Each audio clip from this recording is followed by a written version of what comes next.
Number one is going to be Kubernetes. There is absolutely no doubt from a demand perspective, far and wide, Kubernetes is absolutely the need to know skill for 2020. If you go to LinkedIn right now, you're going to be overwhelmed by the number of jobs that are looking for people that have the skill set.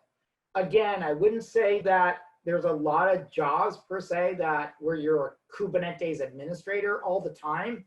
But if you're a developer, if you're a cloud architect, if you're a cloud engineer, Kubernetes is on that job description probably 60, 70% of the time now lately. Companies are deploying applications in a environment now that typically not only is on-prem or the cloud, but in a hybrid deployment. And this brings in Kubernetes, which is perfect for this type of deployment.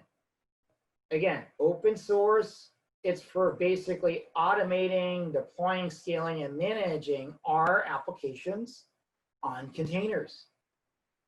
Now, where does that come in with the cloud? Well, the cloud providers have excellent services around GKE, for example, in Google Cloud, AWS, Elastic Container Service, for example, Azure containers, etc. So it really comes down to extending your data center to the cloud now. Companies want to extend the data center to the cloud, but there's a new take on this. Excuse me. So there's a new take on this. What about extending the cloud to your data center? And that's where now we're seeing companies looking at solutions such as GKE on-prem, such as Anthos, and other solutions as well to get that backplane, that mesh up and running so that we have a container environment that we could sort of move around like a checkers board with checkers on it, and it all sort of flows evenly and nicely. It's about operational efficiency, but it's also about scaling. It's also about agility. And lastly, it really comes down to, the fact that we need to have microservices architectures, and no better open source solution or even proprietary solution does it better than Kubernetes. So if you have cloud and Kubernetes skill, add that to your LinkedIn profile, to your resume. You will likely see some kind of increase in demand. Knowing how to deploy your nodes, knowing how to deploy clusters, knowing what a pod is, knowing how to deploy an application, right? All about that. Also, too, how do we integrate with on-prem? How do we integrate with other solutions such as Jenkins or any other solution that we may be using on-prem? So with that said, it just comes out to knowing how to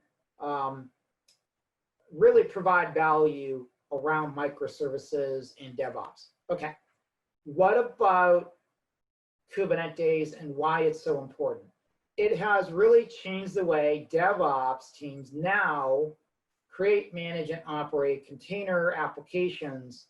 And also too, security is now at the forefront. Remember, DevSecOps sort of popped in there this year. I think we're going to see that more and more as well. So what is the demand? According to Glassdoor, salaries are about 144 average.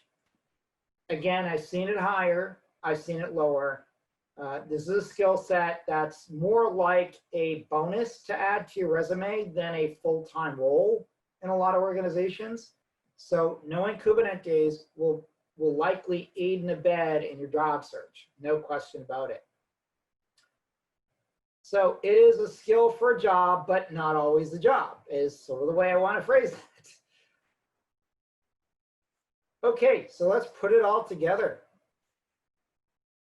Now, one of the things to always consider is, getting training on the appropriate solutions that you want to look at to learn, whether it's blockchain or AI or knowing cloud, AWS or Google or Kubernetes, chances are Quick Start can help you in that process. There's live training and recorded sessions as well available in different subjects. I encourage you to look at Quick Start and see what is available. Now, when we put it all together, there's no doubt that demand for cloud skills is ever present. Other skills like Kubernetes, DevSecOps, Cloud Native are just some of the areas around development we want to focus on. So if you're a developer, those are some of the key areas to really consider. If you're looking for certifications around the cloud, my recommendation is still go with AWS or Google Cloud. Azure, again, is a niche area. And again, there's still a lot of demand for Azure, but it just seems like the demand is really targeted. AWS is really more infrastructure as a service. Azure seems to focus and have a niche area around like .NET skills, around companies that are really embedded with Microsoft-based solutions like Outlook, etc. See a lot of that as well. But AWS is clearly the leader there.